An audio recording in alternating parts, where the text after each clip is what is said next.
Me place estar con todos ustedes desde su espacio Balance Financiero, que como cada semana tiene importantes comentarios sobre actualidad, gestión empresarial, contaduría y por supuesto el mundo de los impuestos, en la grata compañía de mi colega y amigo Alcedo Ramírez. ¿Qué tal, mi querida Norma? ¿Qué tal, amigos televidentes? Como siempre, un saludo muy cordial a todos ustedes que semana tras semana nos acompañan en su programa predilecto Balance Financiero, donde nosotros fundamentalmente le llevamos argumentos objetivos y es por eso que somos de su predilección.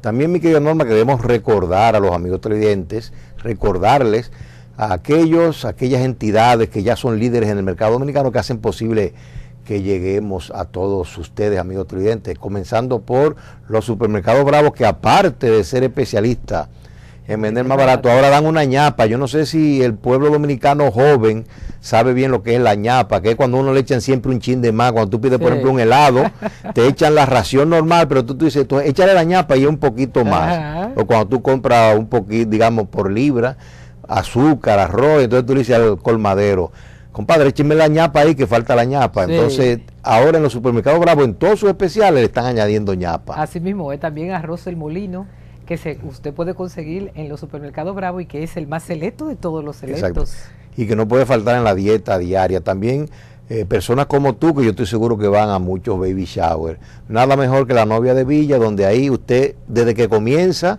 el baby shower, es decir, antes de nacer el niño y luego cuando nace, juguete para niños de todas las edades. Para el 25 de octubre tengo yo precisamente un baby shower de Carla, de Lara Vergés. Exactamente. Así es que muy pronto estaremos por allá haciendo ese regalito. Y por supuesto, finalmente, BDO Senfa, que es la Escuela Nacional de Finanzas y Auditoría, la pionera.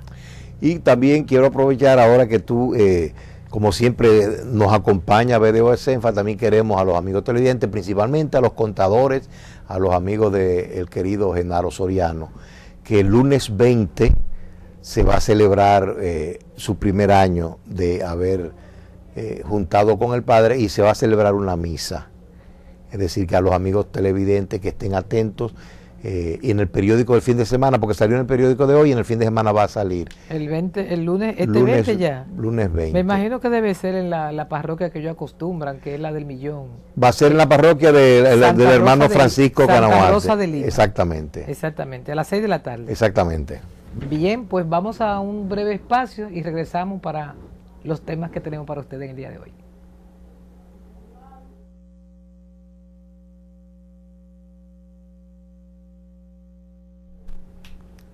Y obligatoriamente el tema de actualidad es los precios de los combustibles, Alcedo.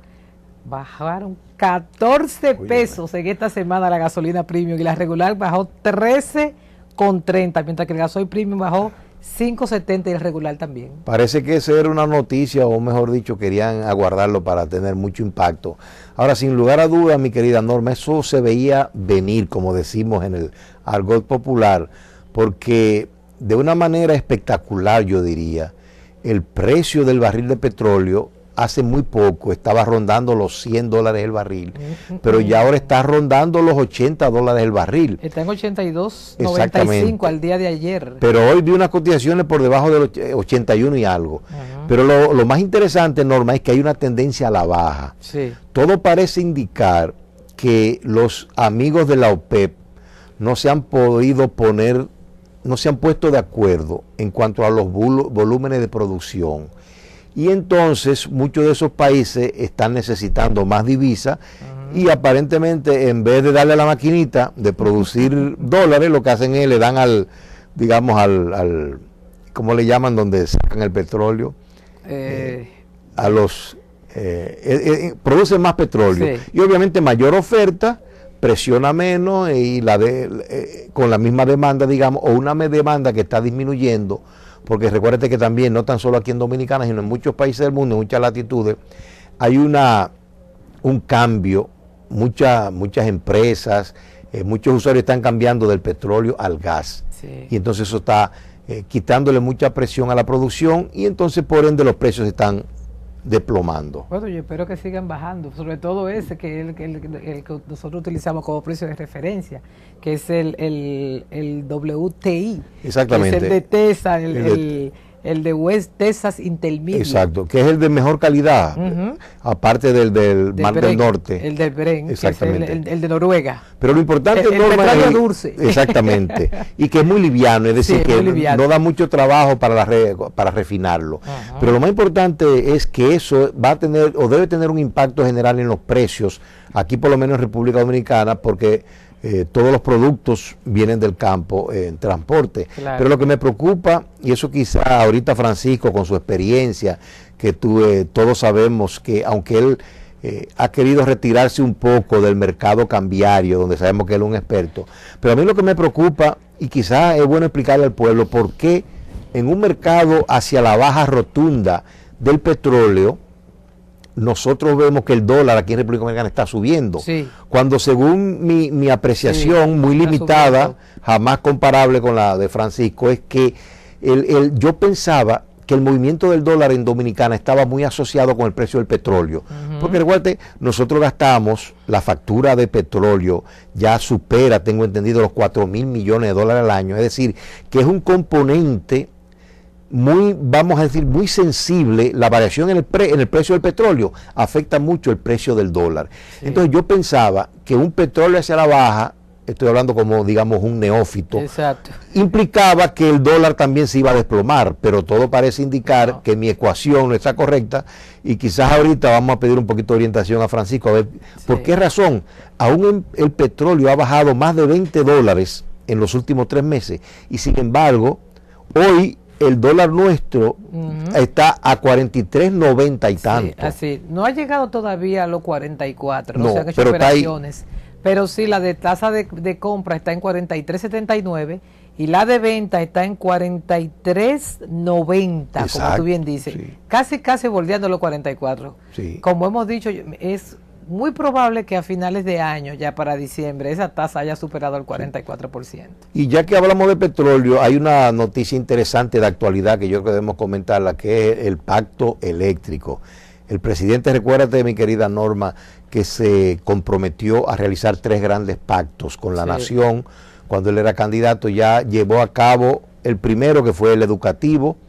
Ahora dice que desde ahora, los próximos 6 meses, se va a embarcar en el pacto eléctrico, y estaba conversando fuera de cámara antes de llegar con Francisco, de que viene el pacto fiscal, que a mí me da la impresión que él lo está guardando para el último tramo de su ejercicio gubernamental, para salir, como se dice vulgarmente, por la puerta ancha. Me da la impresión que él está en este año y principio del 2014-2015 va a trabajar en el pacto eléctrico, y entonces a todo el resto del 2015 va a trabajar en el pacto fiscal, que yo pienso que, a mi entender, el presidente Danilo Medina está enfocando, Norma, esos 3 pactos, para mí, van a ser los 3 grandes legados que él va a dejar como gobernante. Fíjate, eso del pacto eléctrico, como bien tú dices, es una promesa de campaña. Además, con eso está pues complaciendo a un amplio sector de la sociedad dominicana, de la nación, los industriales, los empresarios, los comerciales. Todo el mundo está pidiendo ese pacto, y además también de paso cumpliría con la Ley de Estrategia Nacional de Desarrollo, que es uno de los puntos en lo que también él se comprometió. Y la idea es de que en un plazo pues de unos 6 meses el proceso de discusión arribe a un gran consenso nacional sobre un nuevo modelo de generación, de transmisión, de distribución y de comercialización de la energía eléctrica. Sí, porque mira, Norma, todos estamos convencidos de la importancia del pacto eléctrico. Fundamentalmente yo diría que, aunque pueda tener otras virtudes, con el solo hecho, mi querida Norma, de que logremos eliminar el subsidio eléctrico, estamos hablando de 1.700 millones de dólares. Cuando tú, digamos, lo cambia a peso dominicano, es una cantidad enorme que nosotros, como yo uso el término porque creo que es muy imaginativo, es que nosotros quemamos anualmente 1.700 millones de dólares en subsidio eléctrico. ¿Qué quiere decir eso, Norma? Que eso no es algo que tú ves, no se reproduce, no ayuda a crear riqueza. ¿Por qué? Porque muchas veces, recuérdate, Norma, que ese subsidio va fundamentalmente a pagar aquella deuda que no se paga, aquellas pérdidas del sistema, es decir, que estamos quemando esos dólares por ineficiencia y confiamos en Dios que ese debe ser uno de los principales objetivos del pacto eléctrico, que es eliminar el subsidio y por el otro lado obligar a que los usuarios, tanto individuales como industriales y comerciales, paguen razonablemente su energía eléctrica. Yo pienso que sí, y yo entiendo que todo el mundo debe de pagar su energía eléctrica, es decir, hablamos de que los pobres, nosotros, entonces la clase media, los empresarios son los que están de una forma u otra subsidiando a este sector. Bueno, ya hay hasta energía prepagada. Seguro. Entonces vamos a hacerlo de una manera, de una forma u otra, que aunque sea poquito, si todos contribuimos, pues entonces todos vamos a lograr un mejor sector que permita a la ciudadanía tener un servicio eléctrico de mayor calidad y a menor costo. Mira, Norma, y aunque pudiéramos pasar el resto de la noche hablando del pacto eléctrico, pero como estamos en el segmento de actualidad, rapidito, tenemos que pepuntear las principales noticias. Por ejemplo, siguen los escarceos con relación al cambio del presupuesto, pero todo parece indicar que tanto el presidente Medina como el ministro de Hacienda, Simón Lizardo, han dicho que prácticamente no hay espacio, ni tampoco vocación de cambio. Y yo el único, digamos, planteamiento que haría en esta situación es que el presidente Medina pudiera decirle a esas entidades que están pidiendo aumento. Una de ellas es la UAS, la Universidad Autónoma de Santo Domingo, fundamentalmente la Junta Central Electoral o las altas cortes, como dicen. Parece que las altas cortes le están saliendo un poquito caro al presupuesto nacional. Y yo lo que les recomiendo al presidente Medina es que les recomiende que hagan un ejercicio de presupuesto base cero, es decir, que justifiquen todos y cada uno de los pesos que pueden estar pidiendo en aumento, en incremento de sus respectivos presupuestos. Eso es muy difícil de que se pueda lograr, porque recuérdate que cuando discutimos por aquí el asunto del presupuesto, dijimos que el 76% se iban en 4 renglones. Comprometido.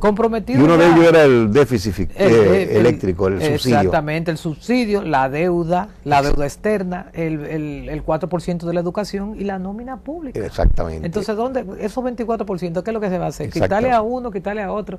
Bueno, quizá, esta semana hubo un gran impacto con el asunto del anuncio del presidente de la Cámara de Diputados, que dijo que el barrilito, ¿no?, o el fondo social que ellos utilizan iba a ser empleado para asuntos para los hospitales, ¿no? Para la salud. Para la salud, o sea, ellos le iban a, quizás es poco, pero yo diría que lo más que se puede hacer es redistribuir lo poquito que queda dentro del presupuesto, y estamos hablando de 100 millones. Exactamente. De 100 millones, que es muy poco. Lo otro es buscar la manera, como está surgiendo oro en toda la geografía nacional, que quizás nos aboquemos a una explotación racional y que consigamos buenos contratos con los socios inversionistas para la explotación del oro. Excelente segmento, pero ya tenemos que ir a una pausa comercial, pero continuamos con el contenido de Balance Financiero, así que no se vaya, volvemos en breve.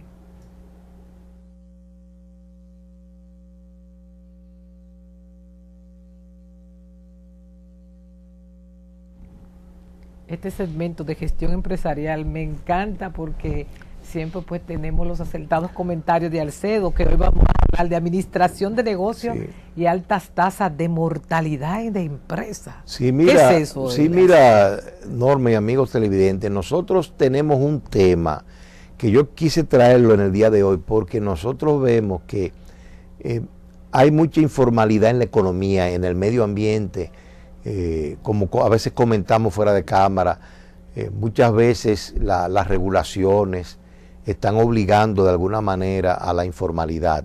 Por lo menos esa es la excusa que dan muchos negocios. También nosotros nos encontramos con la realidad de que cuando las personas van llegando al límite, o vamos a decir, a la etapa de la vida de la edad que tenemos nosotros, es decir, cuando ya comenzamos a pasar de los 55, los 60 años, muchas veces el ser humano tiende a dejar su ocupación regular a la que le ha dedicado toda la vida, pide su liquidación cuando es factible o recibe algún dinerito de alguna herencia, alguna propiedad que venda. Y lo que hace esa persona es que una de las primeras alternativas que pondera es lanzarse a formar un nuevo negocio, una empresa pequeña.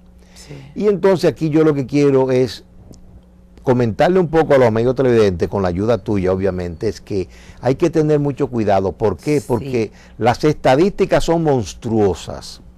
Prácticamente podríamos decir que 3 de cada 4 negocios que se forman, a nivel, digamos, en promedio y mundialmente, sí. 3 de cada 4 negocios que se forman quiebran, no llegan ni siquiera a los 3 años. A los 3 años, cierto. Entonces, es un ojo avisor a los amigos televidentes que están, digamos, en nuestra etapa de la vida, de que ya sea una herencia que hayan recibido o una propiedad que la hayan mantenido por mucho tiempo para ir esperando la plusvalía adecuada, o hayan decidido retirarse de su trabajo normal de toda la vida y hayan negociado en buenos términos una liquidación, ese dinero tienen que tener mucho cuidado en su uso, porque si es un dinero que piensan proyectarlo para mantenerse por el resto de la vida, hay que ser muy cuidadoso. ¿Por qué, mi querida Norma? Porque tenemos otro dato estadístico muy importante.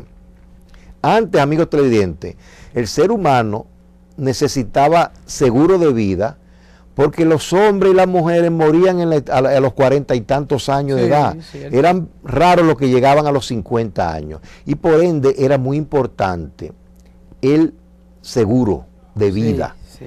Pero hoy en día lo que es importante es el trabajo, el flujo de salario, de ingreso, que te permita a ti llegar a edad avanzada. Por ejemplo, en el caso mío, que yo me considero un bendecido de Dios, mis 2 padres, mi querida Norma, aún todavía están vivos. Mi padre tiene 96 años. Wow. Y mi madre tiene 92. Wow. Ambos son pensionados del Estado. Pero imagínate qué sistema de pensión dura. Ambos tienen más de 30 años de pensionado. Imagínate. Es decir, ambos trabajaron 35 años en la administración pública, pero ya tienen más de 30 años de pensionado. Entonces, lo que quiero decirte es, pero imagínate, ellos tuvieron la dicha de que tuvieron pensión, pero imagínate, mi querida Norma, el profesional liberal que decide retirarse a los 60, a los 65 años, agarra, digamos, su dinero que tiene disponible para el retiro, pero esa persona vamos a asumir que va a durar 20 años más, pero en vez de hacer inversiones inteligentes, vamos a decir, se embarca en un nuevo negocio, y ahí que viene la alerta que queremos llamar. Sí. Muchas veces lo hacen sin tener buenos conocimientos de administración. Sí. En segundo lugar, piensan que el consultor administrativo y gerencial le va a salir muy caro, entonces prescinde de él. Y muchas veces lo lamentable, mi querida Norma, es que acude al consultor empresarial o administrativo cuando ya el deterioro es muy grande. Pasa como aquel paciente que se descuida en su salud y cuando va donde el médico ya la salud está muy deteriorada y no hay nada que hacer. Entonces hay muchas personas que en esta etapa de nuestra vida deciden formar un negocio, lo hacen sin tener la debida preparación y sin ayudarse adecuadamente. Ahí que yo digo, Norma, que es el principal mensaje de este segmento de hoy, de que hay que tener mucho cuidado porque las estadísticas indican que no es tan fácil, aunque lo aparente, amigos televidentes, no es tan fácil lanzar un nuevo negocio. Por ejemplo, yo tengo muchos amigos que han sido consuetudinarios usuarios de un restaurante o de un bar. Sí. Y ellos creen que porque han estado 40 años yendo a un restaurante o un bar, ellos son expertos. Saben de eso.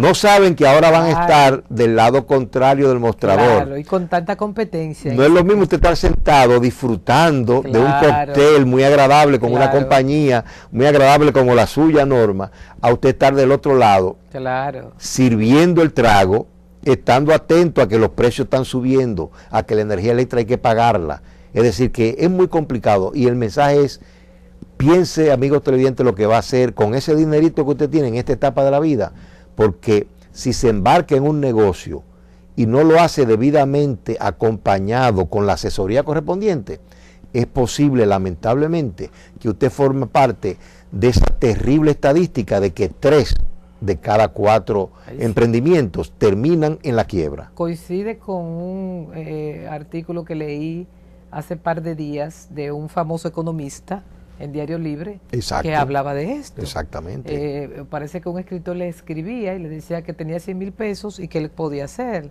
Entonces él lo que hizo fue una consulta entre todos sus lectores. Exacto. Y la mayoría de las personas le daban, como las tasas están tan bajas, las tasas pasivas sí, las tasas están tan bajas en los bancos, en los certificados. Antes la gente podía vivir después de la renta y además, aparte de que del interés que tú recibes, también tienes que grabarse un 10% ese pequeño interés. Exacto. Es decir, que si tú te ganas 30,000 pesos de interés y te quitan 3,000, te quedan 27. Entonces, pues ya no es tan atractivo quizá para la persona tener un certificado financiero. Y como todavía en este país no hay esa costumbre de lo que es bolsa, porque aquí lo que hay son papeles comerciales prácticamente, exacto, pues mucha gente lo aconsejaban como que invertir en un pequeño negocio. Y este economista hacía esa alerta que tú dices. Sí, mira, decía eso de que en los 2 o 3 primeros años los negocios te tienden a quebrar. Mira, y hay otra estadística que yo rapidito quiero comentarla porque tiene mucho que ver con este tema, y es ¿cuál es la otra situación, Norma, que se presenta muy regularmente? Es las personas que heredan un negocio o una fortuna. También ahí, amigos televidentes, las estadísticas son dramáticas. Ahí prácticamente es el 80% de los herederos de fortuna o de negocio. Dichas fortunas o negocios no perduran hasta la tercera generación. Cierto. Eso lo que quiere decir es que usualmente los herederos, tú sabes que aunque la connotación a muchos no les guste, pero la realidad todo parece indicar que los herederos son vagos, o por lo menos se descuidan en cuanto a aprender las intríngulis del negocio, y muchos de ellos se descuidan también de prepararse adecuadamente, claro, en el sentido de profesionalmente. Muy difícil. Entonces, ¿qué ocurre, mi querida Norma? Que cuando reciben un negocio como herencia, no saben cómo administrarlo. Sí. Y lo que hace es que se lo comen, como decimos en el campo vulgarmente. O una fortuna. No saben cómo invertirla razonablemente, como tú bien dices, jugar en la bolsa de valores, que tienen mucha experiencia. O muchas veces no tienen los conocimientos y se entregan en los brazos de buenos amigos que resultaron ser buenos gastadores también. Claro. Y cuando tú vienes, aquí no voy a mencionar nombres, pero uno nada más tiene que ver la historia dominicana empresarial, claro, y nos vamos a dar cuenta que muchas fortunas, que cuando tú y yo teníamos, digamos, estábamos en la universidad, eran fortunas muy renombradas, sí, hoy en día ya prácticamente desaparecieron del escenario. Así mismo es. Así que ese es el otro mensaje, que hay que tener mucho cuidado. Los herederos de negocio o de fortuna no se metan directamente a administrarlo. Para eso existen los consultores, los administradores profesionales con mucha experiencia, mucho bagaje intelectual, que usted simplemente, no es bueno ganárselo todo, sino designar o asignar un determinado porcentaje para pagarlo y lograr que esa fortuna se mantenga a través del tiempo. Interesantísimo estos comentarios sobre gestión empresarial que, como siempre, cada semana pues Alcedo nos trae. Así es que vamos a una pausa comercial y regresamos en breve. No se vaya.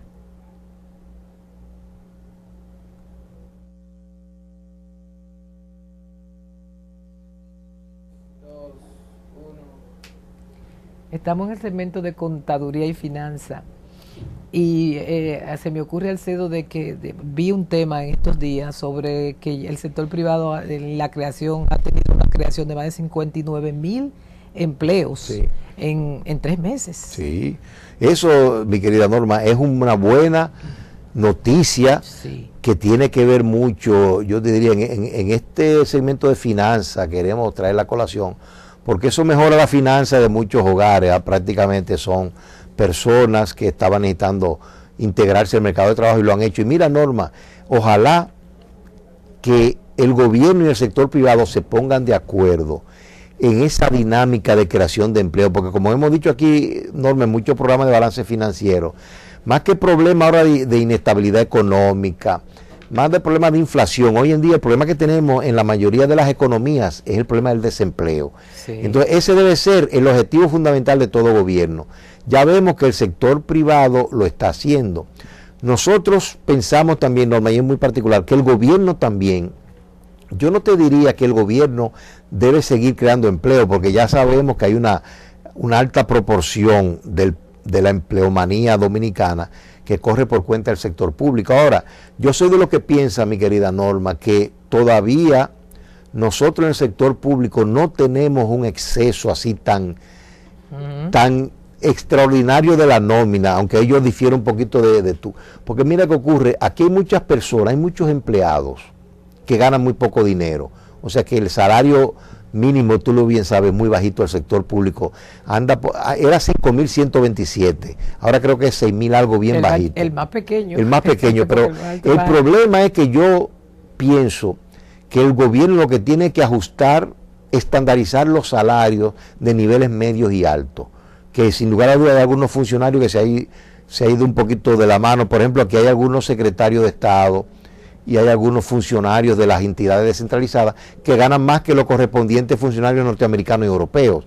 Pero lo importante, enorme, es que hay que trabajar fuertemente en la creación de empleo. Y yo hago un llamado al gobierno para que colabore, incentive al sector privado a darle facilidades fiscales para que puedan crear empleo. Por ejemplo, se estila mucho, y quizá ahí también Francisco nos pueda ayudar un poco, pero en otros países se estila mucho dar crédito fiscal para creación de empleo. Es decir, cuando tú creas un empleo, te dan cierto tipo de facilidad fiscal. Entonces yo pienso que por ahí es que el gobierno debe enfocar el asunto. Pero lo importante, Norma, es que hay que promover la creación de empleo aquí en República Dominicana. Mira, el presidente, en el marco de su gobierno, se ha propuesto la generación de 400.000 nuevos empleos. Que es una buena pero cifra. no es en el sector público, sino es en el sector privado. Okay. Y lo está haciendo a través del Ministerio de Trabajo. Okay. Así calladita, así ese ministerio que no se le da mucho subsidio, pero lo está haciendo con ayuda también de fondos internacionales, como son programas externos del Banco Interamericano de Desarrollo y del Banco Mundial. Y en ese tenor, el Ministerio de Trabajo está invitando para este próximo miércoles 22 de octubre a las 10 de la mañana en el Auditorio Manuel de Cabral de la Biblioteca Pedro Mil de nuestra Universidad Autónoma de Santo Domingo. Excelente. A este lanzamiento del Plan Nacional de Empleo. Sí. Por aquí tenemos pues la invitación del Ministerio de Trabajo. Le está haciendo honor a su nombre. Exactamente. Promoviendo el trabajo. Promoviendo el trabajo. Está aquí ojalá el director pudiera, pues, un poquito pequeño, pero quizá pudiera verse. Por lo menos. Verse esta invitación de nada, nosotros esperamos, nosotros estamos contribuyendo bastante sobre esto, hemos generado empleo a través con los jóvenes sobre todo. Ahí es que yo te iba a decir, mi querida con Norma, los jóvenes. Que yo digo que lo que hay que resaltar del esfuerzo que está haciendo el Ministerio de Trabajo es que está enfocado, como tú bien sabes mejor que nosotros, al segmento de la población, sí, la población joven, al que está afectando más el desempleo, claro, que es entre los jóvenes. Entonces, esa labor que está realizando el Ministerio del Trabajo es muy, digamos, digna de ser encomiada.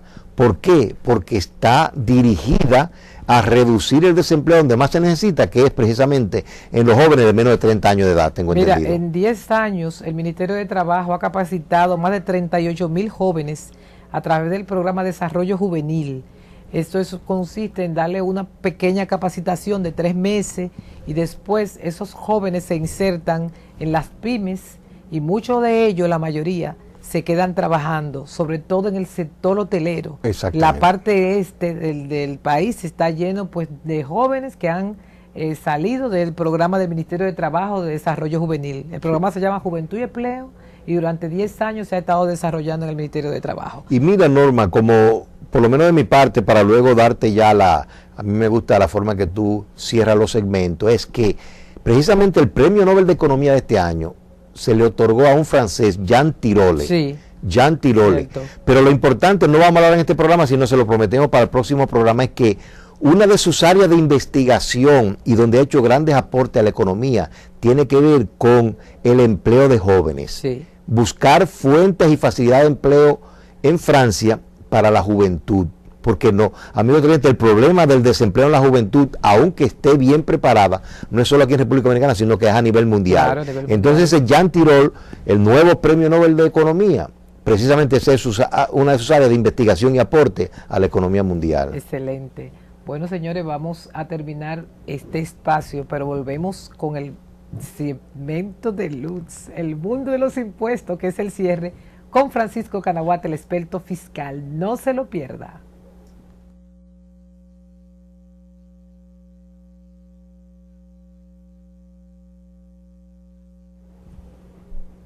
Me place estar en la compañía del experto fiscal Francisco Canaguate en el mundo de los impuestos. Y vamos a hablar, Francisco, de un tema importante. Pero primero saluda a nuestros amigos televidentes. Hola, Norma. Hola, amigos televidentes. Bienvenido a su espacio. Prestaciones sociales y balance imponible anual. ¿Cómo yo compagino eso? Parece que tú traes el Ministerio de Trabajo así mismo. Así junto, porque ahorita escuchaba cómo se planteaba la parte del programa de juventud y empleo. Sí. Y ahora vamos a los menos jóvenes y a ver qué es lo que le pasa dentro del contexto laboral. Así es. Realmente ese es un tema para tratarlo en un vínculo que tiene que ver claramente con empleadores y empleados, empleadores y asalariados. ¿Por qué? Porque la empresa como tal, y no vamos a referirnos a la parte pública, sino al sector privado concretamente, porque el sector público, aunque actúa como agente de retención, el impacto no es igual porque el sector público no es contribuyente, él per se. Exacto. Entonces vamos a ver cómo se vincula la parte de la empresa como empleador y la parte de las prestaciones sociales que se dan al personal que actúa en relación de dependencia. Okay. ¿Qué ocurre? Hay unos criterios legales que las empresas están obligadas a cumplir. Tienen que darle una participación de los beneficios al personal, tienen que dar una regalía pascual, muchas veces dan unos incentivos. Sí. Y todo esto se constituye prestaciones sociales para el personal, pero se constituye en gasto para la empresa. Del personal para la empresa. Entonces, aquí viene el vínculo. La empresa tributa con una tasa corporativa única, que es para este año un 28%. Sí, con el desmonte. Exactamente. Para este año un 28%. Para el próximo será un 27%. Un 27%. Si no hay cambio al respecto. Exacto.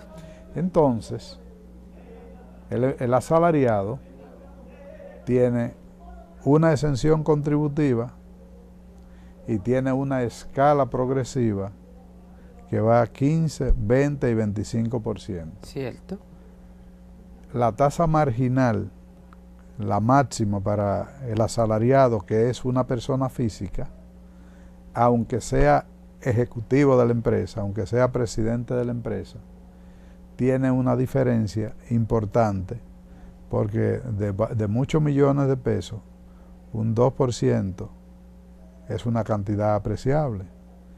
Entonces se da el vínculo, automáticamente se hace la diferenciación de la tasa, que para la corporación es mayor que la marginal de los asalariados, que los ejecutivos entonces se ven tentados a distribuir grandes bonificaciones y tributar sobre la base máxima de un 25% en lugar de tributar por un 27%. ¿Qué hace esto? Que disminuye el balance imponible de la empresa.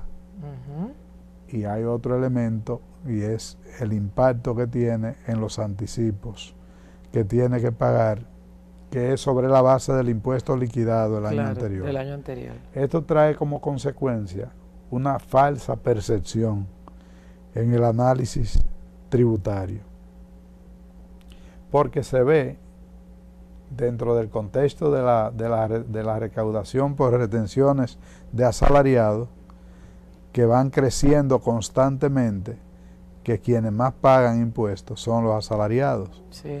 Y por tanto las empresas tienden a bajar su tributación, con lo cual se dan señales de que no están cumpliendo cabalmente o que no están declarando toda su realidad. En algunos casos es posible que eso sea cierto, pero la realidad es que hay un vínculo directo de transferencia de una base imponible de la empresa, que si la tasa marginal fuera igual que la tasa corporativa, dejarían sus beneficios y tributarían sobre un balance tributario, un balance imponible mayor, pagarían mucho más y la composición en las estadísticas de las recaudaciones sería que la empresa tiene una muy alta tributación. Sin embargo, aquí se da a la inversa. Quien aparentemente tiene la mayor tributación son los asalariados, pero son los propios ejecutivos de la empresa. ¿Qué diferencia hay entre pagar vía el balance imponible? Primero, un ahorro de un 2% en la tasa corporativa. Sí. Y segundo, un ahorro en el flujo financiero de los 12 anticipos que paga la empresa mensualmente. ¿Por qué? Porque el ejecutivo, al recibir esa bonificación extraordinaria, paga el impuesto sobre la renta, máximo un 25%, pero por una sola vez.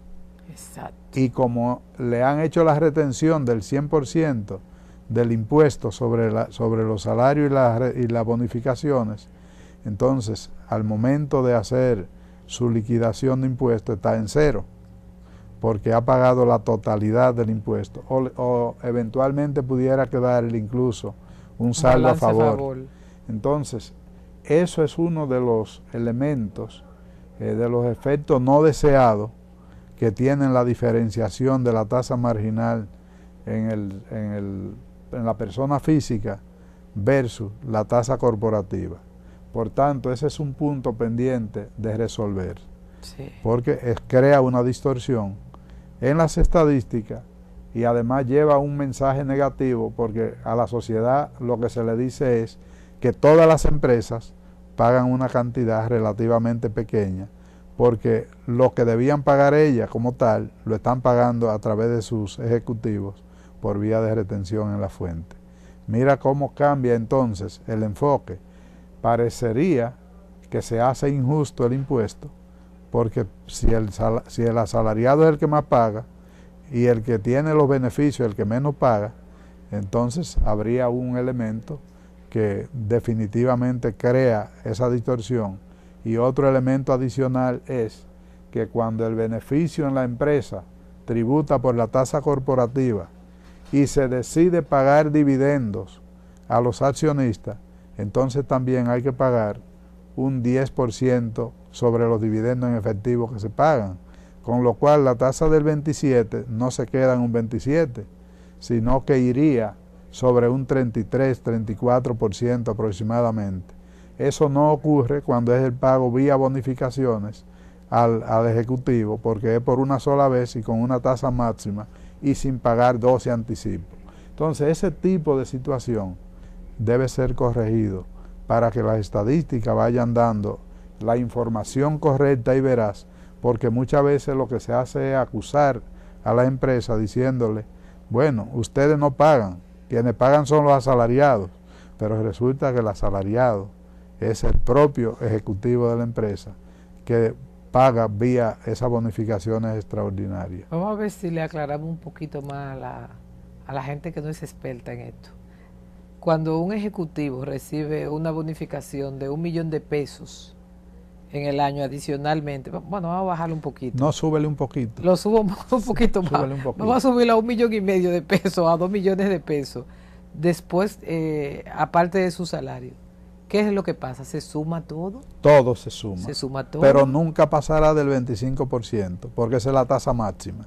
Exacto. O sea que él va a pagar un 25% sobre el excedente de la última tasa que él vende, ¿no? Sí, y normalmente en ese nivel ya están en el 25%. Vamos a decir que sobre esas bonificaciones paga el 25%. El 25%. Es diferente que si la deja como... Si lo deja en la empresa como balance imponible, la empresa paga el 27, paga 12 anticipos sobre el impuesto liquidado y paga después el accionista, que es el mismo ejecutivo, el 10% sobre los dividendos. Esto ha distorsionado claramente la parte del impuesto sobre la renta. Entonces conviene más eso de que se le pague más bonificaciones a los accionistas. Claro, eso es lo que está sucediendo Eso es lo ya que en la está haciendo, práctica, porque ya. la legislación induce a eso Claro. y distorsiona los propósitos propios de Entonces, que lo ideal es que la tasa corporativa vuelva sea igual que la tasa marginal máxima de las personas físicas. de las personas físicas, de la tabla esta que es escala. Correcto. Y preferiblemente que no haya doble tributación. Exactamente. Para evitar esa situación. Mira, yo no había pensado eso. Mucha gente no lo había pensado, pero los afectados lo han pensado. Lo ha afectado la persona. Por eso lo quise aclarar, porque real y efectivamente, así como de sopetón uno como lo coge, yo lo estaba asociando, digo yo, claro, si es que hay una escala 15, 20 y 25, donde hay un trecho que usted paga por un monto, pero después de ahí, de un monto específico, no recuerdo tanto, que son los 33,000 y pico por 12, después de ahí usted va a pagar un 25, no importa que usted gane 2 o 3 millones de pesos. Es decir, que va a estar pagando menos. O mucho más. O mucho más. Porque estamos hablando de no una voluntad de dar bonificación, sino una conveniencia. Y entonces, como no hay ningún límite, siempre y cuando se hagan las retenciones oportunamente, y otra cosa, que el pago de las bonificaciones se hace, si se quiere, en la misma fecha de presentación de la declaración jurada, porque sí, se puede crear la provisión para ese pago. Para ese pago, pero siempre y cuando no pase de eso. Exacto, si pasa de eso habría que imputarla en el siguiente periodo. Exactamente. Bueno, Francisco, interesante ese tema, oíste. Muy bueno. ¿Tú crees que mucha gente podría ponerlo en práctica? Yo creo que sí. Vamos a tratar de que la gente pues lo haya entendido, que es lo principal. Antes de irnos, pues recordar que ya la Dirección General de Impuestos Internos ha iniciado pues la renovación de los marbetes. Esto va a ser aquí un tema permanente y que usted tiene hasta el 31 de diciembre de este año para pagar sin recargos. Pero que no esperen esa fecha. No lo espere. Así que hágalo en todas las colecturías locales. Deje su Navidad tranquila, Exacto. No aplace eso. Haga eso con tiempo y no lo deje para última hora. Saque su placa, que son 1.200 pesos para vehículos hasta 2009 y a partir de ahí 2.200 pesos, son muy poquitos. Así que no lo deje para última hora para que no se aglomere. Y si usted quiere, lo puede hacer por internet y se lo llevan en la comodidad de su hogar o a su oficina. En las asociaciones de ahorro y préstamo. En todas las asociaciones. En todos los puntos de emisión. Exactamente. Y obviamente también antes de irnos hay que dar gracias a nuestros patrocinadores. Los supermercados Bravo, que son la gente experta en vender barato. Y como decía Alcedo, la que siempre tiene los precios más bajos. Y con su ñapa. Y con su ñapa. Arroz El Molino, que usted consigue obviamente allá en los supermercados Bravo y que nunca falta en la cocina dominicana porque es el más selecto de todos los selectos. La Novia de Villa son gente especialista en baby shower. Hay ropa para niños y niñas de todo tipo y de las mejores marcas del país. La Novia de Villa, eso es una tradición por años en el país. Y por supuesto, nuestra gente de BDOS Enfa, donde usted puede estar actualizado sobre temas tan importantes como estos impositivos, porque siempre la legislación tributaria tiene cambios y usted tiene que estar actualizado. Así es que hágalo con BDOS Enfa, que son los pioneros, la Escuela Nacional de Finanzas y Auditoría. Con esto, pues nosotros nos despedimos por el día de hoy, invitándole a que nos sintonicen la semana próxima, donde vamos a tener temas tan interesante como los que hemos llevado y lo que hemos tenido hoy. También nos puede seguir por el canal, si no lo puede ver por nuestro canal 24, nos puede seguir por internet en YouTube, solamente poniendo programa Balance Financiero y ahí estarán todos los programas anteriores a esta emisión. Así es. Así es que gracias por la compañía, cuídense mucho y nos vemos Dios mediante la semana próxima.